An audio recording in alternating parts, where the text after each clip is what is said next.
I once made a 72-hour round trip to Australia just to pick up a really rare record because I couldn't risk it getting damaged in the post. Beastie. Wow. What was the record? 100-metre sprint? It was a rare Northern Soul record. By? Frank Wilson. And what was the record called? It was called Do I Love You, Indeed I Do. It was originally printed and they were all 500 presses were smashed because Motown didn't like it. But 2 survived, well, 2 knowingly survived. We thought we'd find a 3rd one. Is it a single or an album? It's a 7-inch.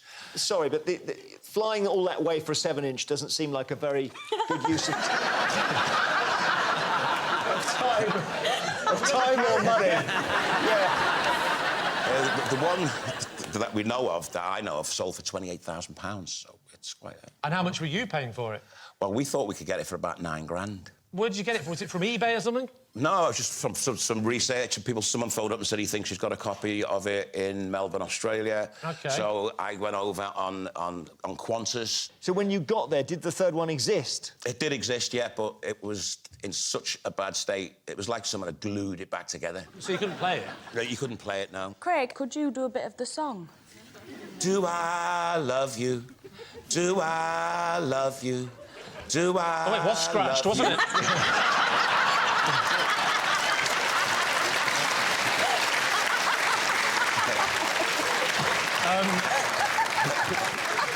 Presume you'd have been expected, if you'd have brought it back, expected to pay import duty? I wasn't expecting that. You might not have been expecting it, but I suspect they were. Jeremy, what do you think? It just seems so impractical to fly that distance and pay that amount of money to buy something. So I'm edging towards lie here. Did you offer him anything? I did offer him £5,000. And he said no? And I brought it home. Oh! Oh, you did buy it? So you've got it now, have you? Yeah. This now sounds true. I think it's true. Yeah, well, I think he's well known for his love of music, so he might be mad enough to do that. We'll say it's true. Saying it's true. They think it's true, Craig. Was it true, or were you telling us a lie? I was telling you a lie.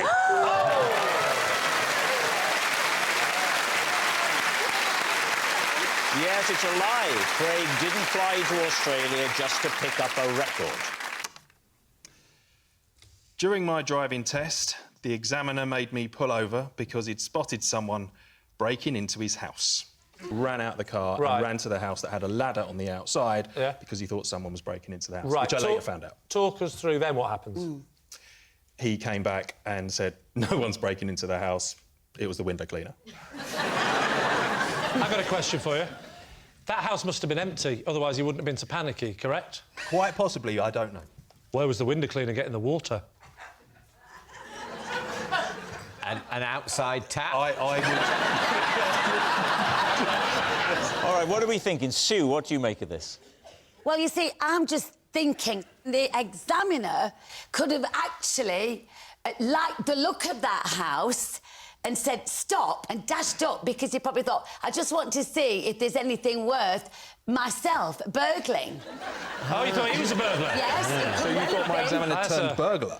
There's an angle we hadn't thought of. Yes. Did he have any jewels when he came back? Yeah. I like the way Sue thinks our job here is to develop the story. Sue, I could see you and Rav, prime-time BBC One, as a new crime-fighting duo. He's very much the traditional copper, but you think a little bit outside of the box. Oh, I'd be like Sister Boniface. Who's Sister Boniface? She's a nun who's a detective. What channel's Sister Boniface on? 20. Channel 20. Channel 20. Channel 20 or Sister Boniface, but this is... I'm going to write this down. What do you reckon, Chris? So do I think that Rav had to stop his car in a driving test because the driving instructor saw a man on a ladder at his house and thought it was a burglar, but it was the window cleaner? Yes, I do. You think it's true? Wow. Susan Pollard. Oh, dear. I'm going to go... it's... What are you thinking? I'll help you with your dilemma. Well, you've been hopeless so far. You're not giving me You think out loud, Sue. Can I just say, your character in Heidi High, I always thought was an exaggeration of your character. Turns out it was toned down, wasn't it?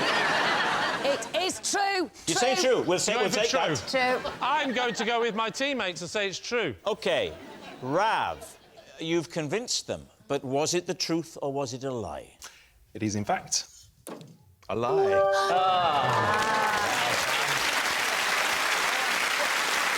Yes, it's a lie. Rav didn't have to pull over during his driving test. Possession. OK. There's a box under your desk. Would you take the item out of the box first, pop it on the desk, and then read the card? Ah, wow. This is a Rubik's Cube. True or lie? No, that's right. This is a Rubik's Cube. Since last series, I've learned to solve it in under a minute. If you don't believe me, I'll do it now with my hands concealed beneath the desk as soon as Rob says go. There we are. OK. You'll complete it now in under a minute with Yeah. your hands below the desk. I will complete it now in under a minute. Randomly. You can mix it up first if you like, I don't mind. Or Danny, just no one on the opposition, and do it exactly as we rehearsed it. So, you started this about a year ago? Yeah. So is there a technique to this, then? Yeah. As opposed to, no, you just do that and hope for the best. Can anybody over there do the Rubik's Cube? No, but I've watched my son's friend do it, and there is a system. Yes. Yeah. And then he was trying to explain it to me, and I got bored and left the room. Is this something you can do? I'm rubbish at the Rubik's Cube. I panic. And you can't do it, Shappy. No, but I'm really surprised Charlie can't. Why? People think I'm clever. I'm not. I don't know what a raisin is. No. It's not a clever thing. I just thought that when you're a kid, you'd spend a lot of time sort of on your own. Oh, it's an insult. It's true. Oh, OK. What is the system? Right, the first thing you do is you want to get one side. And then what? Well, have a guess. No, That's one side. Top layer. Second layer. Yeah. Bottom layer. And then, don't worry about the bottom, that's automatic.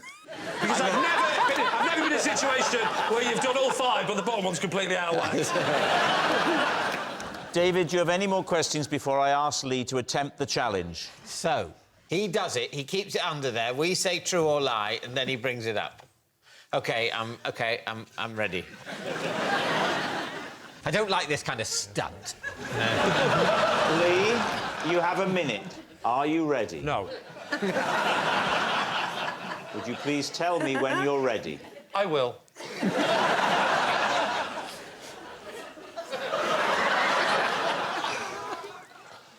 Whenever you're ready, Robert. 3, 2, 1.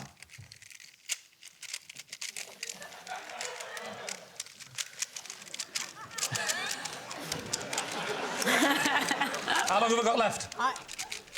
I'm 45. genuinely impressed. I mean, it's going to set on fire in a minute. It's that quick. How long have I got left? How long? Yes. 34.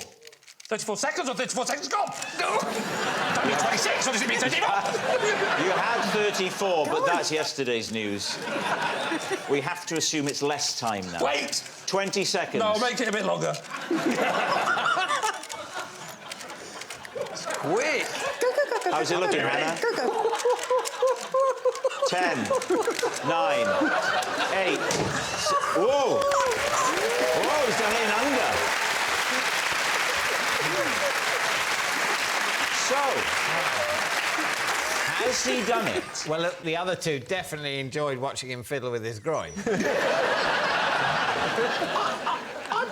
I believed that. I As a believe piece of that. theatre. Yeah, Like- yeah. It mattered to you. Yeah. I don't think anyone could have faked Danny's surprise. There. It did. That looked pretty realistic. I think it's true. You think it's true. Out of interest, what do the audience think? True, but not that lady there. OK.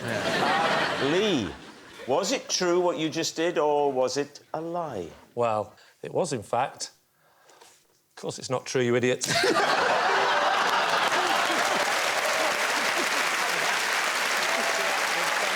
It's a lie. Lee can't solve a Rubik's Cube in under a minute.